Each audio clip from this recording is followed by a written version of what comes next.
The dawn of civilization. Primitive. Dangerous. Exciting. The handwriting is on the wall.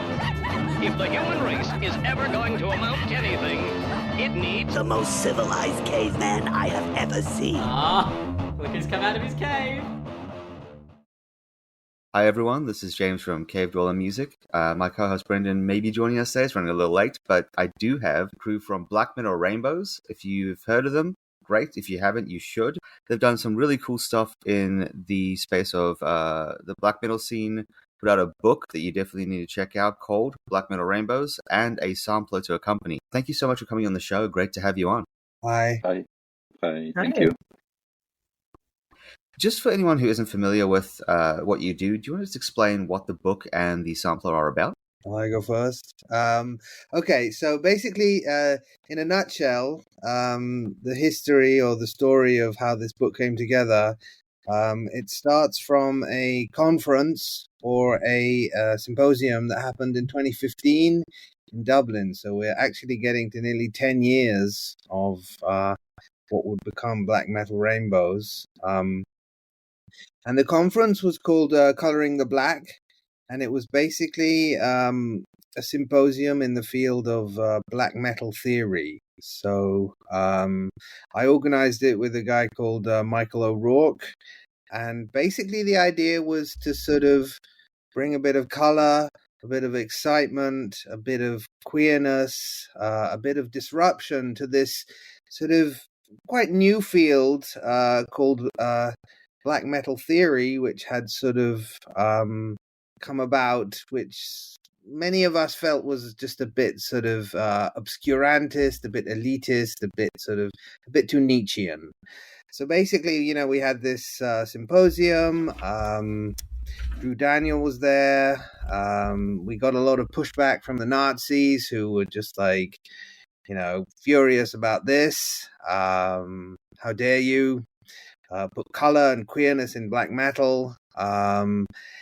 But the symposium, was a great success. And after a couple of years, I decided to regroup with Stanimir, who gave one of the papers called Sad Rainbows, in fact. So it was kind of like, his paper sort of informed the title, at least in my mind. And then we just decided to put this book together. And the goal of the book was to sort of have something which was anti-fascist, to definitely kind of give the finger to all the fascists and Nazis that kind of congregate around black metal. Black metal has this pull, it has this attraction to these people. But then to also do something aesthetic, artistic, queer. And so that's kind of why we, were sort of looking around for a designer for the book, and came across Jaci's work and thought it was amazing and it will be perfect for this project. So we approached Jaci and brought Jaci on board as like a real kind of third partner. So Jaci is, did the design, but very much an integral co-editor, at the same kind of rank as us in terms of, kind of creative decisions and everything. So that's it in a nutshell about the book. Awesome. And then the sampler that accompanies it, would you say it accompanies the book? It kind of goes hand in hand, or is it a separate venture? Okay, so I'll just answer again about that, but then the others will get a chance to speak. So basically, I wouldn't say it's a sampler. I'd say it's a compilation album. And it's sort of interesting that the same problem that plagued the book in terms of ballooning in size also plagued the album too, because it was a case of once you put the feelers out there, and I guess if we did this book again today, there would be a whole host of new interesting people who we would want to be on board. It's like, I think this scene is really growing and kind of I guess this is one of the questions we can think about, is like, why has black metal become such a field which attracts sort of progressive politics, anti-fascist politics, queer and trans sort of identities. Why has black metal sort of in a sense turned into that, or become more of that? So the compilation album is something we had talked about for a while, and I was kind of resistant to it a bit because I didn't know that we would get the kind of artist we wanted. But in the end, it's like, okay, let's just do it. So like started putting it together, and just it was like, the domino effect of just so in the end we ended up with 130 tracks, so it's more than 13 hours of music, I think it was great for fundraising. We raised I think it's like $12,000 that we gave to charity supporting queer and trans youth. So it had a sort of very kind of a more sort of specific focus than the book. And the artwork was great. So Wesley Cunningham Kloss is a local Montreal artist. And he was just awesome coming through with the artwork, and we sort of, kind of worked with him in terms of, because I wanted like a different cover. I wanted the cover to say something different. So I think the artwork was very kind of sort of spectacular and compelling, and I think it sort of did its job in sort of getting the message out there. I think you're definitely right. It kind of has that black metal aesthetic that everyone knows and loves, and then you've also brought in the actual message behind the compilation as well. It's a great marriage there. And then this is going to say, the book, how did you go about finding a publisher that worked with you guys? Like, how did you make the decision of who to choose? Well, maybe Stanimir can take over there. Right. In general, when you pitch a book on the market, the way this goes is you either commit to a single publisher who likes non-exclusive access to the material, or most publishers actually are okay if you submit variously to different publishers. So what we did was we just shoot in the dark. We were shooting in the dark with different publishers, and we actually had a couple of conversations with different presses before we took on the conversation with PM Press, who is our publisher. Shout out to PM Press, probably good to know. For those who don't know, they're probably the most influential anarcho/punk/ anything else publisher in the US, along with people like Autonomous Media and such. PM Press had a pretty positive response. I think to a large extent, what happened was that we were very well prepared. Jaci did the initial work on preparing a visually captivating presentation that's also going to be kind of ingrained into the body of the book as a visual and aesthetic material. So the whole pitch that we did back in the day was quite conditional. We were basically pitching the book along with Jaci's work, and our deal was we want the book to look in a particular way. So if you as a publisher want to commit to what we want to do content-wise, that goes together with a certain visual reflection, because we have an artist and a designer to work with, which I have to say, without going esoteric into this conversation, which I have to say is quite a kinky choice in the publishing world, in the sense that normally publishers would like to retain quite a lot of control over the visual side of the books and how they market them, etc., etc. So it was an interesting pitch to begin with, and we were lucky to have PM Press be on board with the whole idea of integrating Jaci's work, because basically when you have a team such as ours, what happens is from the very get-go, you kind of pre-market visually, if you want, the book in a way that's not controlled by the press. And the autonomy that we had from the very beginning was quite a good thing. So I wouldn't say overall that we had a very long process of actually looking for a publisher. We had interest from a couple of other presses before that, and once PM committed and we signed the contract, then from there on, few years had to go by to end up with the actual book. It was meant to be a behemoth, and it is a behemoth. And may I just finally say that it's actually shorter than what we expected to be, because at some point we just had to take away skin some papers, unfortunately from book that were not as explicitly metal as they should be. Yeah, so that's the background story of the publishing. Yeah. Jackie, do you want to tell us a little bit about your side of things, what you contributed to the book? Sure. Like mentioned before, I was approached because Daniel and Stanimir had seen my work, and they were like, "Hey, do you want to be a part of this?" And I was like, "Absolutely." It's honestly like I've told the story before, but ever since I was in college, I wanted to do book design, and so to be approached for a project like this, which is taking, like this metal and black metal and like just all these different perspectives that you don't normally see, and marrying it with book design is like my dream project. So I said like, hell yes. And we designed the proposal, like, and that's kind of what like created the look and feel of the book. But that was kind of like a stepping stone to what the actual book design was going to be.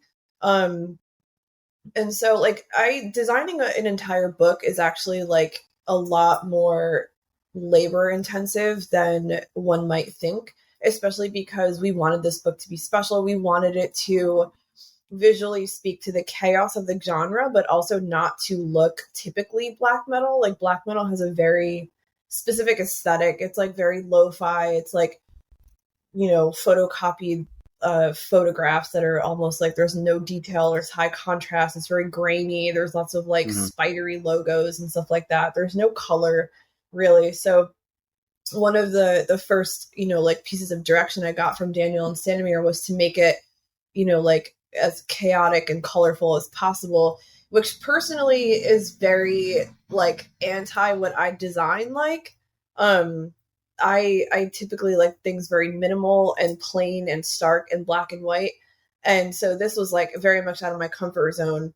Even despite that, I was like, hell yeah, I want to do this book. So, I created a visual language that was a lot of different things layered together, to, kind of like design around the content, because obviously, like we want the content in the book to sing, we don't want it to be overpowered by anything crazy. So it's kind of like finding like a balance between the kind of chaos that we wanted to visually represent, and then also like just letting the actual content of the book take the forefront, which, you have a lot of different types of content. So it was a challenge to make sure that we were celebrating both the pieces of art in the book and also the long form content and the writing. But I think overall, it is very successful as far as the design, and I'm pretty proud of how it came out. So I'm still very, very glad to have been a part of this process. And it took years to birth into the world, and I'm really happy. It's like somewhere on my shelf behind, like in like a place of prominence in my library, because I'm very happy with how it came out. That's awesome. It should be. So on the other side of things, what was the response like from the community once the actual book was released? Okay, I can take this, and then you can talk. You can add. I don't know. I mean, basically, it was a sort of because of COVID, it was like a slow rollout. So we had a Kickstarter campaign to raise money for the color printing. So one of the issues we were like, as Stanimir was saying, we were sort of determined that the book should be an aesthetic object, almost like a coffee table book or an art book. And this was kind of key to what we wanted to do from the beginning. So, there was one publisher who was like, well, we love the idea, we'll publish the essays, but we can't do the art part. So we were like, okay, thanks, but no thanks. PM Press were very excited about the book, but on the other hand, it's very much a sort of DIY anarchist press. So, they care very much about keeping costs low, making their books accessible to as many people as possible. So it was all about finding a compromise. In the end, I think we found a compromise. And so we had a Kickstarter campaign in order to sort of raise money for the printing. So because of COVID and because of supply chain and all these delays, the book took longer to come out than we intended, as Stanimir said. So there was maybe some frustration from some people that it wasn't out soon enough, but obviously we needed to take our time. I don't know. I mean, in talks, thinking about the response, what we had with Coloring the Black is that we had a very kind of visceral, angry response from certain kind of black metal traditionalists. And so this time we wanted to sort of be a bit more stealth about it and a bit more strategic. So we didn't we solicited artists and papers sort of more like through the grapevine rather than kind of putting out a call for papers. And so I think even the response has sort of I don't know what we were expecting, but we didn't necessarily get too much of the sort of angry rejection that we thought we might, and maybe because people were already kind of like, okay, well, this thing exists now, red and anarchist black metal exists, it's a thing. Queer and trans black metal exists, it's a thing. So maybe part of the reason why we didn't get so much of an angry negative response is because it's sort of accepted that this is black metal now, that black metal has this aspect to it. I mean, I think we've been happy with the response. I think it's had a good kind of global reach. We've had coverage in Norway, in Japan, in France, in Bulgaria, across the world we've had various pieces of media sort of discussing the book. So I think in terms of outreach, we've sort of hit the target that we wanted to and sort of got the word out there. And it's good to know that people around the world, in Holland there was recently a piece, so people just around the world are kind of noticing it, picking it up and sort of talking about it. And now it's a year and a half since it was released. So the fact that we can sort of, the conversation keeps going, I think is something that we're kind of proud of. And so these events that we'll be doing over the summer and the fall are kind of, a way of sort of kind of keeping the conversation going and meeting people and stuff like that. So what are the events? So the event that's confirmed for now is one in London on the 27th of September. It's called Ultimate Outsider Genre, Metal Diversity Activism. So it's part of the University College London Music Futures series. So I can send you a link, but it'll be on the 27th of September in London. And then there are some plans for events in Germany, in Paris and Brussels, and these need to be confirmed. But in the next few weeks, we'll have kind of details. And basically these events will be, a mixture of panel discussion, book presentation, and also concerts, so to get bands involved. So in February we did an event in Indiana which was called Black Metal is for Everyone, and this was a day of sort of roundtables, discussions. There was a marketplace, there was an artist had a kind of workshop where there was sort of guided sort of drawing of black metal in the black metal sort of style. And then there was a concert at the end with Eudaimon and Fell Ruin. And that was great. It was just sort of, I think one of the best aspects of this book and this whole project is kind of, meeting people, finding, it's a way to kind of connect with people, and you share the same ideas and values. That, like, we're all into metal, we're metal fans, but we're also into like social justice and anti-fascism and anti-racism, and making the metal realm more sort of open and tolerant and that kind of thing, more friendly to everyone except the Yeah. Nazis. Exactly. Um, so this is more of an esoteric question, I guess, but why do you think outsiders on both sides of the spectrum have been drawn so much to black metal as opposed to, say, death metal or thrash or something like that? Right.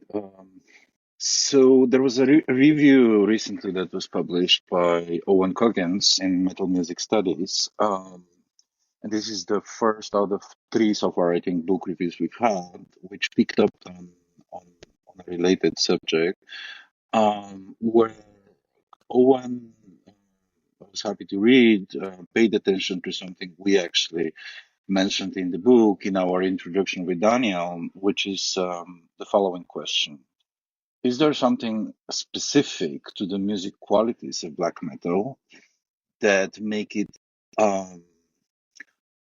congruent with particular type of sensitivity to the external world, other than just kind of set of musical cliches that every genre has, right? So we did. While we didn't do a study on the problem, we did mention the problem because one thing that happens, and I think this is quite correctly reflected in your question right now as well, is that often when you talk about black metal, somehow people don't take too seriously the black in the black metal, and what happens is often the conversation expands into well, death and trash, for example, as well. And while this may sound a little bit of like gatekeeping to the conversation, we really wanted to have a book on black metal for particular reasons. Um, and so while I don't personally have a particularly sharp answer to the question that Owen Coggins was mentioning in his review, I would say that there are particular musical qualities, after all, that attract a certain type of sensitivity, which has two predominant elements, and one is introspection. The idea that music is a tool for sharpening the ego and transforming the human ego and the individual into a kind of antenna, if you will, that is both self-enclosed and radiant to the world. In other words, the music that is being produced in metal, despite aggression or because of aggression, is a tool, is an instrument towards transforming the individual as a better instrument. In other words, the music makes you, in a sense, a better individual. And that's really an interesting element for me, because then you have all sorts of related questions as to why, if the music can help you become a better individual, in some sense, so much trash is drawn to this music as well. Which is a slightly different conversation. And then the second element, other than introspection, is transformation, which basically means that if the music and its musical qualities transform you into this kind of antenna to better communicate with yourself and the world, then what kind of transformation does this music bring to yourself and the world around you? And with this book, I think probably without quite consciously, doing it, we probably put more effort onto the second part, the transformation bit. At least that's my sense 18 months after. Again, this is not all like a plan. This is more my personal observations and feelings about your question. But I do feel that what we did with the book in the contents wise and with Jaci's work and etc. was more geared towards this idea that the music itself, because that's the centerpiece of our work, very much has this immense transformative power that should be used for something good in the world. The esoteric part, the introspective part, is absolutely central and important. But so much has been written about it. A lot of books and even book series now exist that very often lean towards, describing this kind of almost meditative, even if aggressive, type of individualism. Whereas I think the transformative bit for us was very central. Fascinating. I've seen it argued as well by some people that it's to do with black metal's, I guess, rejection of rigid societal structures, which is why the RIBM especially, and unfortunately the other side of the spectrum, latch onto it. Why it's a vehicle for them to express their beliefs. Yeah. Also, I think that in a sense, on both ends, there's like a rejection of modernity. So on both ends, there's like a rejection of the sort of boring, like the modern life is rubbish. The kind of soulless sort of machine of capitalism, which I think, in different ways, but on both ends, is being rejected through black metal. Which has this sort of I think, it has a spiritual dimension, and in ways that, I kind of compare it to death metal a lot, and I love death metal, and I think a lot of death metal is very kind of embodied. It's about the body. It's about rotting bodies and kind of bodies in putrefaction. So it kind of has this embodiedness where, and obviously there is sort of spiritual or esoteric death metal as well, but I find that black metal sort of, I see it as a kind of death metal that has died again or something. So it's a kind of like a ghost of death metal. So it's a sort of a double haunting of death metal, and it's sort of, it has this kind of spiritual sort of quality which maybe appeals to sort of like the philosophical, also like the political in a way, and it kind of all the ideological and the literary. There's a lot of kind of space there for sort of evanescent kind of discourses that sort of depart from the body and go into a sort of a more transcendental or philosophical realm. I also think it has this kind of future and past sort of aspect to it. So this is another thing that, and maybe sort of Jaci can comment about this a bit. In the design, I think what we wanted was, black metal is often related to like the past, the medieval past or the mythological past, but it also has this futuristic kind of aspect to it, which came about, which kind of peaked in the 90s, if you will, with the sort of electronic black metal and sort of experimental avant-garde black metal. So I kind of wanted, what does black metal think about the future? How does black metal look to the future? And how can this be sort of reflected in the design of the book? So I was sort of thinking like, let's look at the past, the spikiness, the armor, the Middle Ages, the kind of, the sort of medieval weaponry is there. But also like, what about like the glitchiness, the future, the futuristic? So, I don't know, maybe Jaci, you can comment about that a little bit, about how you kind of worked on sort of, because I think, did I even like talk about the Matrix to you at one point? Like, or did that come from you? There was like there's a sort of some green glitchy computery stuff going on there. And I don't know. I don't actually remember where that came from. I don't know if that was a suggestion on your part, or if that was something that like I came up with, because it was the design was centered around like, what does black metal look like in the future, and like I didn't really have that question in my head articulated, but it was like, like, we don't want this to look stereotypically black metal, and I think it does look futuristic in some way or whatever. We kind of invented what it should look like in the future because we had a blank slate, and we were like, all right, we don't want this to look typical.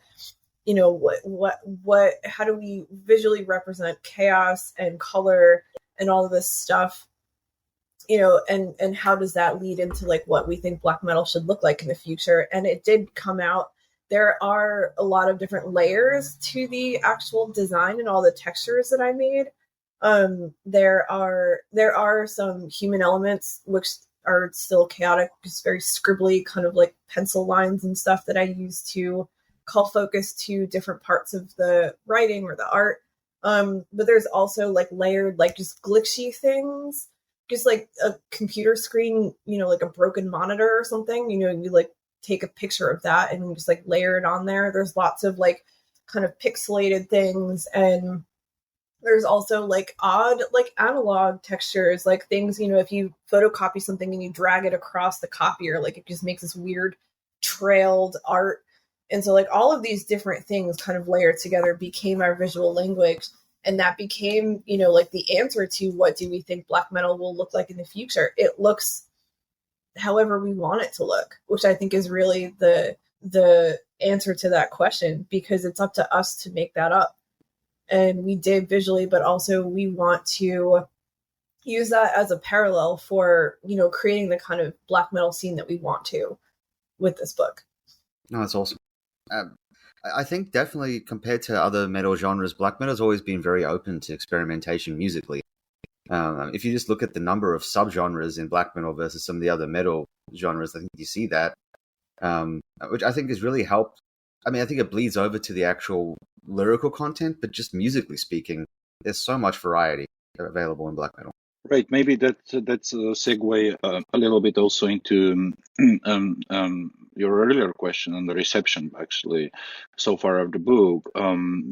It's like, first of all, as Daniel mentioned, there was a whole campaign, the Kickstarter campaign, but then there was the whole donation campaign around the Black Metal Rainbows compilation, and so it's very difficult to project or even to imagine that there's a particular only one particular demographic of people that will congregate around a book or seen as a cause, right? So we of course can't definitely know the motivation behind it, but the point is that there is so much experimentation within even whatever passes as a cliche nowadays in black metal. And this has been a point that we've been making in the introduction, and a lot of the book chapters also discuss. Catherine Fears, for example, discusses this problem of the cliche surrounding black metal in her kind of black metal fiction that we feature in the book. And so there is a certain openness in black metal that's very much quickly forgotten. And it takes some effort, and I guess that's just what happens with history when something becomes history, that it takes some effort to actually look at, let's say, even the visual archive of black metal and say, wait, this isn't really closed. This is actually an open structure, an open matrix, if you will. And because the book has to do so much with gender, sexuality, and progressive politics, we've been repeating this in the book, and I think there's been a good reception of this idea that there's all this masculinity in black metal, but then it's not a cliche or a standard type of masculinity. It has never been. Now, why certain fan bases within black metal and other genres tend to think that there is a typical masculinity attached to these genres is a very interesting question.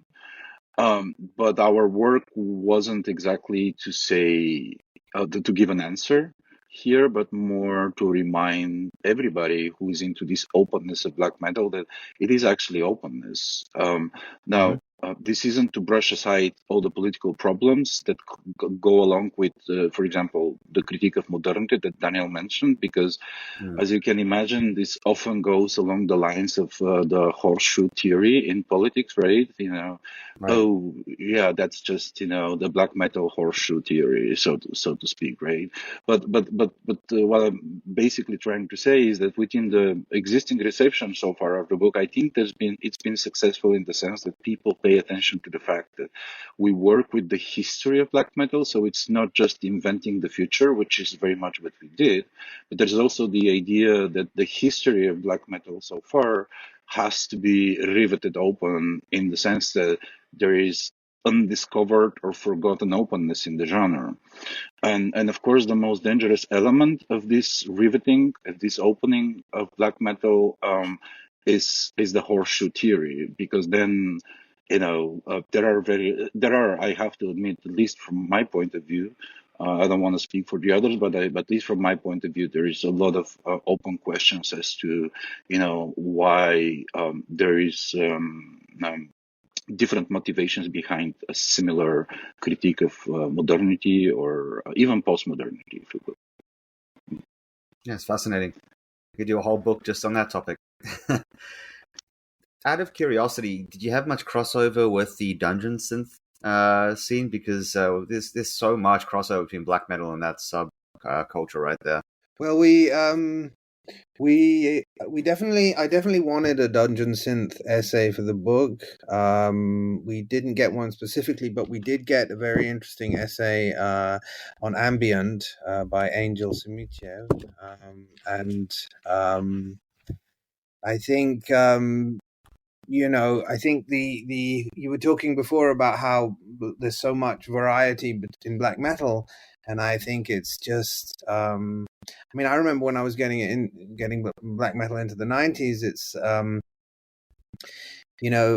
some of it is punk, some of it is just like punk rock with harsh vocals, and other stuff is like it's ambient noise with drone guitars. So I think the genre itself is just it's built from so many sort of different areas, and I think I think one of the interesting areas right now is in fact dungeon synth and black metal and electronica, and the sort of the kind of how these two sort of areas come together, and also like sort of anti-fascist dungeon synth being a sort of specific subgenre, I think is interesting. So on the compilation, which was more recent, we managed to get some of those artists, and I think I think it's the sort of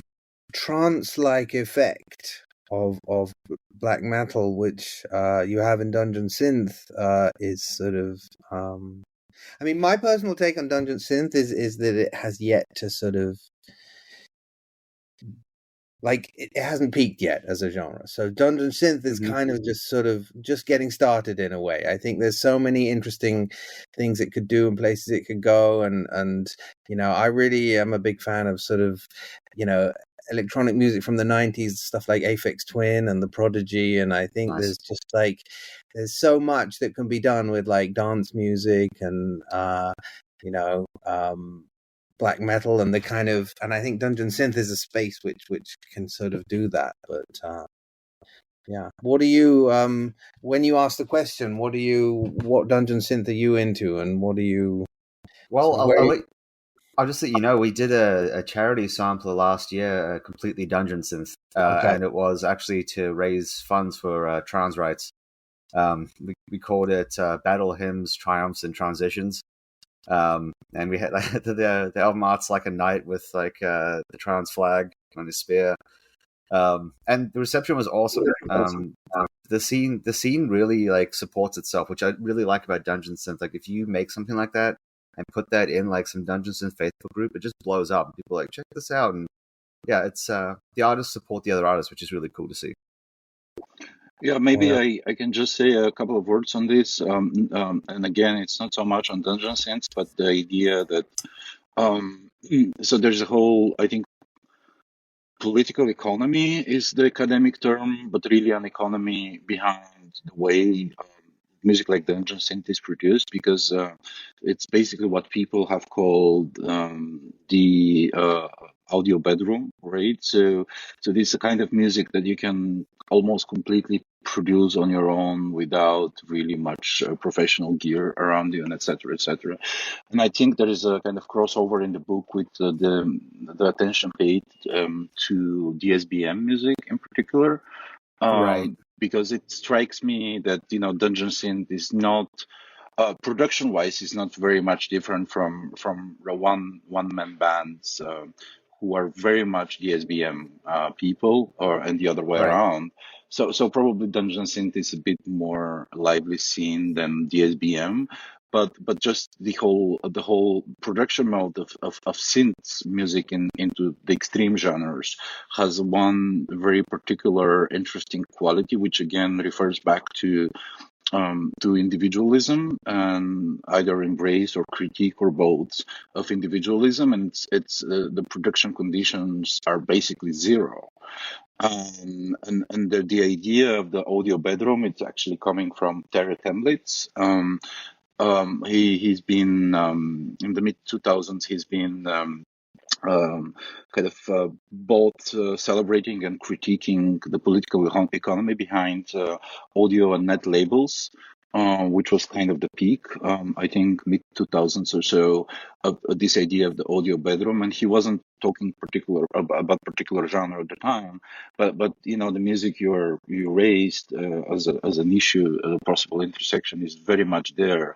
That the sort of there is a net value of this music, but the production costs and the production conditions are kind of almost n-1 at some point. Hmm. And that's super interesting also when you kind of juxtapose it to metal as a more generic label also, because the individualism and the production conditions are they have to be seen as kind of inseparable. I don't know if your local scene where you are has debates about this, but I kind of suspect it's a global thing. No, definitely. I actually read an article on the exact topic that you're talking about, the democratization of music production. I don't know if it was the same author you mentioned, but I saw it somewhere on my feed and read it. It's fascinating because they correlated it, well, just for comparison purposes, to like SoundCloud rappers, hip hop, like production at home, and how it's completely changed hip hop as a genre, opened it up to literally anyone being able to contribute. And I think it's the same, like you said, with one man projects and like electronic at home produced stuff, which is really cool. It's opens the floodgates for some really creative stuff. But also, I think this is one of like black metal's kind of key points, especially in the second wave. It's that metal had become way too commercial and stadium rock and Bon Jovi, and and that it was black metal was a way of taking it back to the bedroom, and just anyone with a guitar and an amp and a 4-track or an 8-track can just record, and you can sort of take it back to that DIY kind of level in a way. So I think Right. the kind of anti-capitalist, anti-corporate, sort of anti-commercial view of metal is sort of key to. And then, of course, in black metal, you have Multitudes, and you have the Dimmu Borgirs and the Cradle of Filth with the big symphonic synths. Right. And then you have bands who sort of like Emperor, who kind of do both. On the one hand, it's lo-fi and it's DIY, but on the other hand, it sort of still has these kind of grand symphonic sort of aspirations. So you have these kind of, I think one reason why black metal is so constantly creative and productive is because you have these contradictions, struggling within the genre. Right. It's a spectrum to some extent in that space of how bands operate. I think that they drew a lot of that DIY aesthetic from, as you mentioned earlier, punk. And punk actually has gone through a similar thing where it's become massively overproduced in some cases.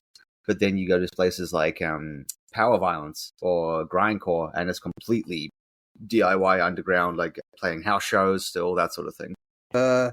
this kind of brings us to, one of the questions you were sort of asking at the beginning is sort of, where do we go next with this project? And one of the sort of projects we're working on, and, I don't know if it'll come to fruition or not, but it is something, in fact, on noise and capitalism. So basically, to what extent can noise music, whether it's, as you say, power violence or black metal or grindcore or gore noise or, whatever it is, to what extent can these sort of anti-commercial genres sort of disrupt the kind of algorithmic sort of capitalist, use of music, which is kind of like, as Adorno was talking about, one of his issues with pop music was that popular music was basically there to sort of lubricate the wheels of capitalism. You listen to music while you work. You go to the mall and listen to pop music, and pop music kind of makes us sort of be good sort of cogs in the machine. So the question is, to what extent can noisy music sort of disrupt that?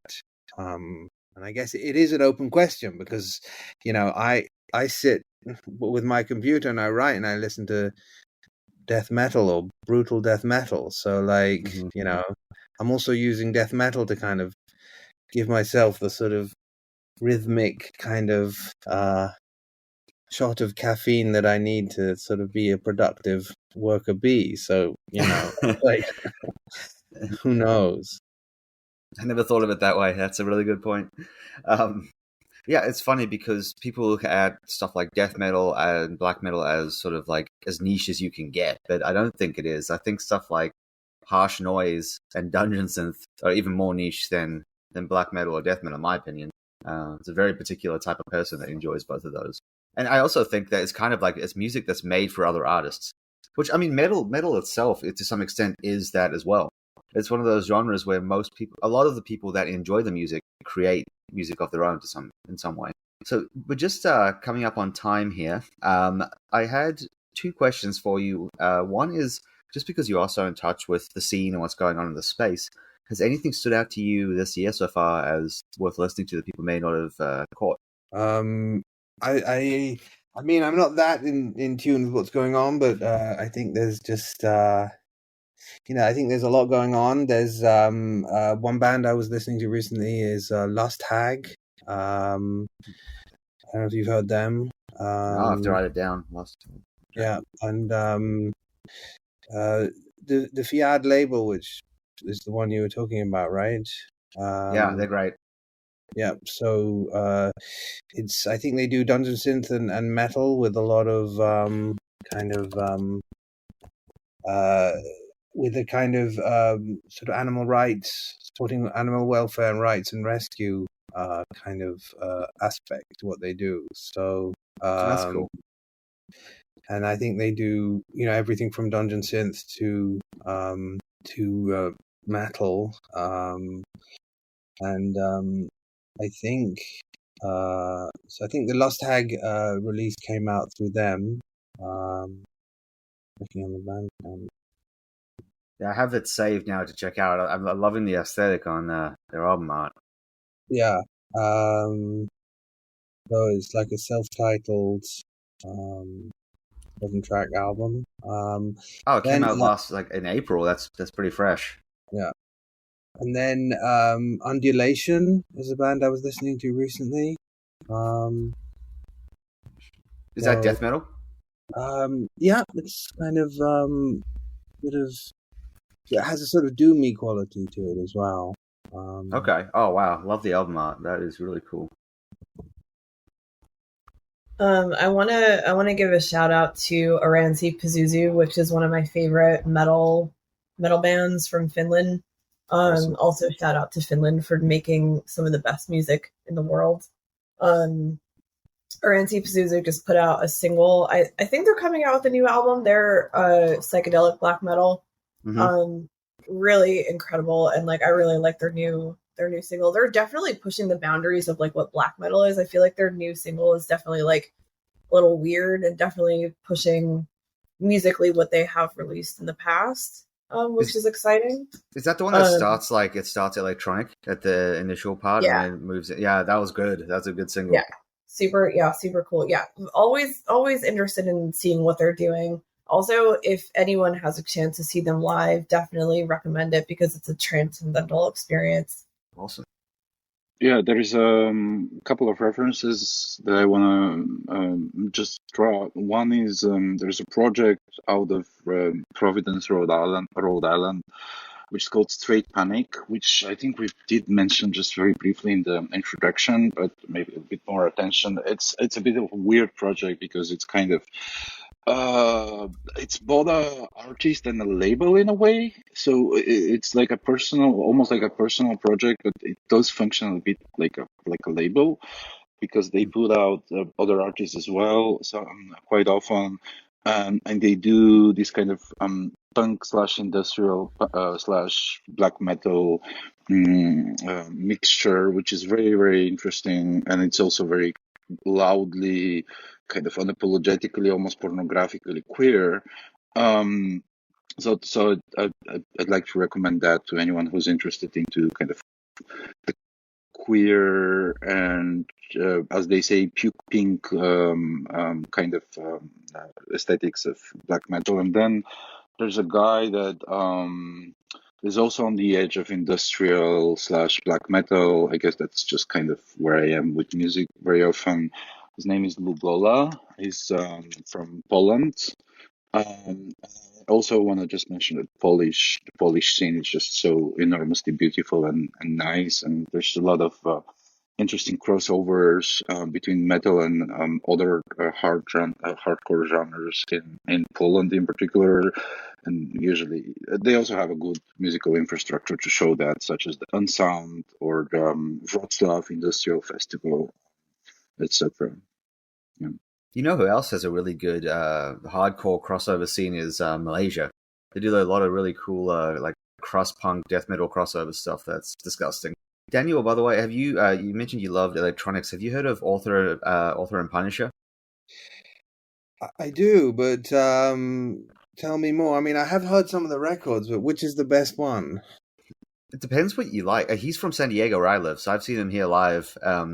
And just some background, he was a sound engineer and builds all of his own equipment. So he designed like a lot of the stuff you hear on the album himself and constructed it, which is really cool. And when you see him live, he has like this big rig on stage that's like a U-shape that wraps around him, which is all these bizarre looking instruments and sliders and levers and stuff. And yeah, he's just playing with all that on the live show. The latest album was really good, really good. But the one before had a little bit more aggression, so it just depends what you're looking for. But I think creatively, the latest one with the space theme was pretty top notch.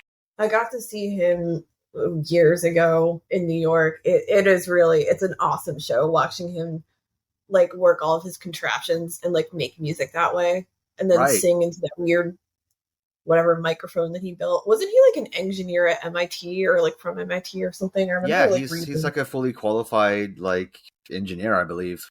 And he just says, I want to make music. So it's actually like a funny bit of crossover between that. I talked to another guy he's now an engineer, but he got into engineering just to build guitar equipment. But he now works for like, he's a consultant for tech companies and stuff. So it's, funny crossover there. But yeah, just before we wrap up, if people want to follow your cause and check out the book and all that stuff, what's the best place to do that? Where should they order from? Where should they buy it? Not Amazon. You can buy directly from PM Press, or also like I've been getting into reading a lot recently, and I've been buying books off bookshop.org. So you buy directly from small bookstores like brick and mortar bookstores, and so if they have it in stock, they'll ship it from wherever in the United States. So recommend those two ways to buy it. Awesome. Yeah, I mean, to add to that, I would say that the audiobook is just out, so we're very kind of stoked that there's an audiobook of Black Metal Rainbows. So it's narrated by someone called Rain Corbin, and there's recently on New Noise magazine, they published a Q&A with Rain about that. And so you can go to Audible or wherever audiobooks are sold and check out the audiobook of Black Metal Rainbow. Right. And with the the compilation, that's on Bandcamp. That's the best place to listen to that. Yeah, that's just on Bandcamp. And then socials. People want to follow you. I know you for a fact you're on X/Twitter because that's how I contacted you. But you're also on a bunch of other platforms as well, right? Yeah, I mean, right now, so we're on. I call it Twitter because apparently, like, Twitter is the only thing you're still allowed to dead name. Is Twitter. That's what I've heard. So so Twitter, we're on Facebook, we're on Instagram, and also vaguely on Threads, which is a kind of Instagram sort of attempt to sort of copy Twitter. But yeah, I mean, the best ways to reach us is probably like Instagram is the most active, and Facebook, and then Twitter, I guess. Awesome. Well, thank you so much for coming on. It's been really fascinating discussing this with you. I obviously black metal theory, I could do another couple of hours talking, but we got to keep it listenable. So if you ever want to come back on, you do something else in the future, please let me know. I'd love to have you on to discuss that. But thanks again. All right, thank you so much. Thank you, Max. Yeah, and for anyone listening at home, come back next week. We have another guest for you.